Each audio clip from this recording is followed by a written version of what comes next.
டேய் சைக்கிள் வாங்குறதே எனக்கு ஒரு பெரிய கதை. அதன் ஒரு கதையே வச்சிருக்கேன். சைக்கிள் வாங்கி கொடுத்தாங்களா சொந்த சைக்கிள்? வாங்கியிருக்கேன். அது ஒரு கதையே இருக்குது. சைக்கிள் அப்படின்னு சொல்லி ஒரு கதையே வச்சிருக்கேன். பசங்க மாதிரி அது ஒரு கதையே இருக்கேன்ட்ட.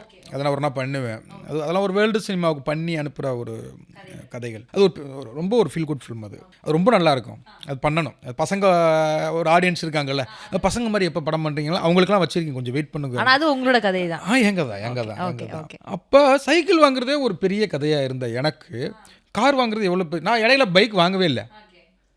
ஸ்ட்ரைட்டாக பெட்ரோமாக்ஸ் லைட்டே தான் வேணுமாங்கிறது மாதிரி ஸ்ட்ரைட்டாக கார் தான். பைக்கு நான் வாங்கவே இல்லையே. Super sir. ஆனால் கார் வாங்கணும் அப்படிங்கிறத காரை நறுக்குன்னு வாங்கணும் அப்படிங்கிறதுல எதுவாக இருந்தேன். அப்புறம் அதுக்காக தான் நான் அந்த காரையே வாங்கினேன். அப்படி வாங்கிட்டு இப்போவும் அந்த கார் 8 வருஷமாக வச்சுருக்கேன். அதுக்கப்புறம் காரு புதுசாக வாங்கலை, இன்னமும் வச்சுருக்கேன். அது இன்னமும் எனக்கு செலவு வச்சுக்கிட்டே இருக்குது. அது ஒரு புள்ள மாதிரி ட்ராவல் ஆகிடுச்சு வச்சுக்கலாம். அது ஓகே, நம்ம இன்னொரு புள்ள அப்படிங்கிற மூடு. ஆனால் அதனுடைய கௌரவம் அது.